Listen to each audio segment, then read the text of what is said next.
Bundesfinanzminister Lars Klingbeil von der SPD spielt mit dem Gedanken, die Vermögenssteuer wieder einzuführen und auch höhere Einkommen noch weiter zu belasten, um jetzt neu aufgetauchte Haushaltslöcher im Bundeshaushalt zu stopfen. Wie es auch anders gehen würde, wenn man nicht so ideologisch verbohrt wäre, das wollen wir uns einmal in diesem Video anschauen.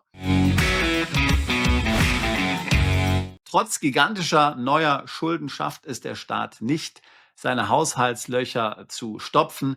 Es ist ein beklagenswertes Trauerspiel. Aber wenn man sich das Sonntagsinterview mit Lars Klingbeil hier anschaut, dann hat man nicht das Gefühl, dass er hier besonders bestürzt ist. Im Gegenteil, man hat das Gefühl, dass er sich darüber freut, dass man jetzt die Leistungsträger in der Gesellschaft, nämlich die Vermögenden und die Gutverdienenden, weiter auspressen kann, um ideologische Herzensprojekte forcieren zu können, wie zum Beispiel die Vermögensteuer. Die Vermögensteuer, die es in Deutschland ja schon einmal gab, ist momentan nur ausgesetzt. Man kann sie relativ einfach wieder aktivieren und schon in den Koalitionsverhandlungen hat ja die SPD gesagt, dass man genau das tun will. Das Ganze hat es dann zwar nicht in den Koalitionsvertrag geschafft, aber alle Experten in Deutschland, die ich gefragt habe, sind sich einig, dass es solche Steuererhöhungen geben wird. Wie gesagt, nicht, weil sie wirklich notwendig sind, sondern nur, weil es darum geht, ideologisch einen Punkt zu machen und die weiter zu bestrafen, die es eben aus ideologischer Sicht verdient haben, weiter bestraft zu werden, nämlich die Erfolgreichen, nämlich die Leistungsträger dieser Gesellschaft. Das jedenfalls ist der Eindruck, den man hat. Denn wenn man sich aber den Bundeshaushalt ganz genau anschaut, dann wird man dort sehr viele Wege finden, um dort Milliardenbeträge zu sparen. Und ich rede jetzt von 70 bis 100 Milliarden Euro pro Jahr, die man sparen könnte.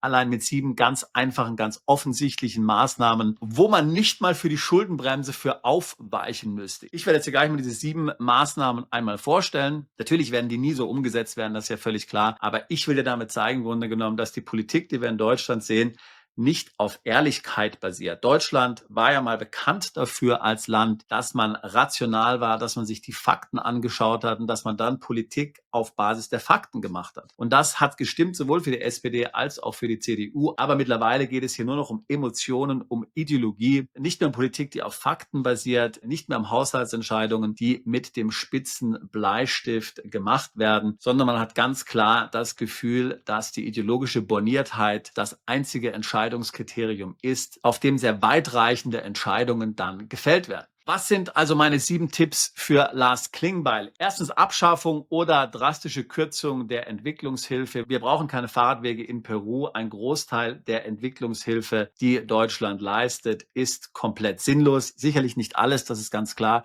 Sicherlich, man muss auch Menschen in Armut helfen, das ist logisch. Aber wir haben ja in den USA gesehen, welche Art von Projekten hier unterstützt werden. In Deutschland ist es nicht sehr viel besser. Der Bund gibt jährlich 13 bis 15 Milliarden an Entwicklungshilfe aus. Ich würde sagen, Einsparpotenzial 10 Milliarden Euro. Zweites Thema, Subventionsabbau bei Energiewende und Klimaprogramm. Ich hatte vor kurzem dazu ein Video gemacht. Wir müssen die Energiewende marktwirtschaftlich gestalten, kapitalistisch gestalten, weg mit den ganzen Förderungen für Wind, Solar und E-Mobilität. Viele Projekte sind ineffizient und dienen eher Ideologie als Versorgungssicherheit. Ich würde sagen, wir streichen oder halbieren Mobilitätsförderungen und das könnte 20 bis 25 Milliarden Euro im Jahr einsparen.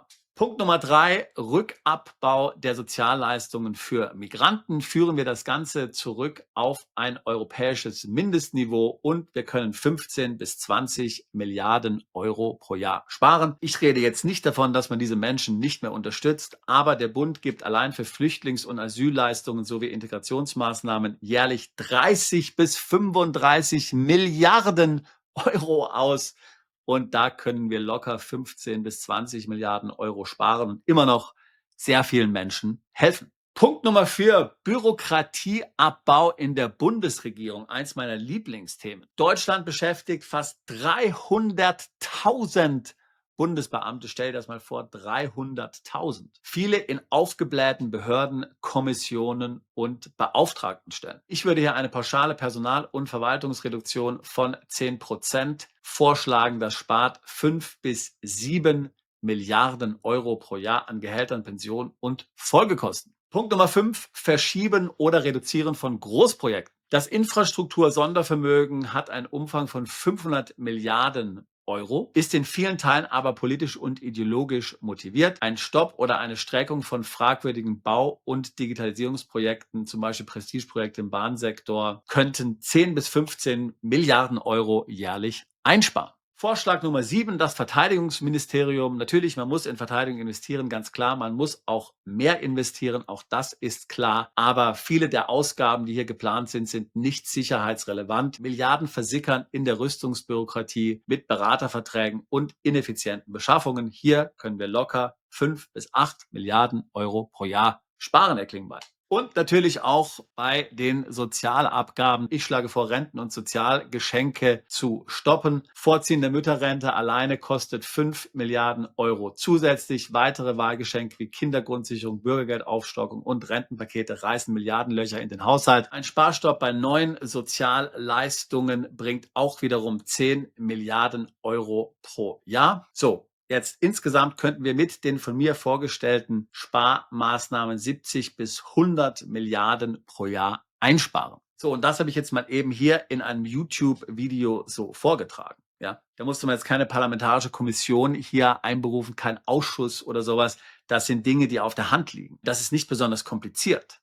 Ja, aber du wirst sehen, dass davon nichts gemacht wird. Stattdessen erhöht man lieber Steuern. Man lässt die Leistungsträger weiter bluten, anstatt hier wirklich mal in Deutschland was zu ändern, mit dem eisernen Besen zu kehren und hier wirklich mal Tabula Rasa zu machen. Das heißt, in Konsequenz, da du davon ausgehen kannst, dass keiner dieser von mir vorgeschlagenen Sparmaßnahmen oder anderweitige Sparmaßnahmen, das sind jetzt ja nur Vorschläge, umgesetzt werden, solltest du dich natürlich fragen, wenn du Leistungsträger bist, was du noch in Deutschland zu suchen hast. Willst du hier wirklich für diesen Schwachsinn weiterhin finanziell gerade stehen? Natürlich, jetzt wird hier die Reichensteuer gefordert auf sehr hohe Vermögen, auf sehr hohe Einkommen. Vielleicht sind jetzt nur sehr hohe betroffen, aber in 2 Jahren sind dann auf einmal sehr viel mehr betroffen. Jede Diskussion um solche Steuererhöhungen führt doch bei denen, die da Vermögen haben, zur Unsicherheit. Und wie lange noch willst du tatsächlich dich in Unsicherheit wägen? Insbesondere dann, wenn du weißt, dass es extrem viele Länder gibt auf dieser Erde, die dich ja sehr gerne aufnehmen, wo du hier sehr bescheidene Steuern bezahlen musst, wo es nicht aufgeblähte Staatshaushalte gibt. Vielfach sind das kleine Länder, die meiner Erfahrung nach gegenüber den Bürgern immer sehr aufgeschlossener sind und auch tatsächlich versuchen, Bedingungen zu schaffen, in denen Leistungsträger sich wohlfühlen, weil man als kleines Land weiß, dass man auf diese Leistungsträger angewiesen ist, die dort leben, die dort Businesses bauen, die dort Steuern bezahlen. Also überleg es dir. Vor dem Hintergrund, den wir jetzt besprochen haben, macht es weiterhin für dich Sinn, in Deutschland zu bleiben, oder wird es nicht langsam an der Zeit, die Sachen zu packen und dir über einen Plan B im Ausland Gedanken zu machen, um dieses Hackmack hier nicht weiter mitmachen zu müssen? Wenn das Themen sind, die dich interessieren, dann würde ich mich freuen, mit dir ein Beratungsgespräch zu führen. Link dazu packe ich hier in die Beschreibung dieses Videos mit hinein. Wir tun seit fast 20 Jahren nichts anderes, als es genau mit solchen Themen zu beschäftigen. Wegzug ins Ausland, Plan B, Steueroptimierung im Ausland. Ich würde mich freuen, auch dich als bald zu unserer Mandantschaft zählen zu können. Bist du Unternehmer, Freiberufler oder Investor? Zieht es dich schon lange ins Ausland? Mach heute den ersten konkreten Schritt in eine Zukunft mit mehr Geld und mehr Freiheit. Buche ein Beratungsgespräch mit Sebastian und seinen Kollegen. Unsere Kanzlei unterstützt Mandanten wie dich dabei, deine Steuerlast legal zu reduzieren, Vermögen aufzubauen und zu schützen und deine persönliche Freiheit zu maximieren. Profitiere jetzt von unserem Fachwissen und unserem Netzwerk. Gehe zu mandatierung.com und werde Mandant unserer Kanzlei.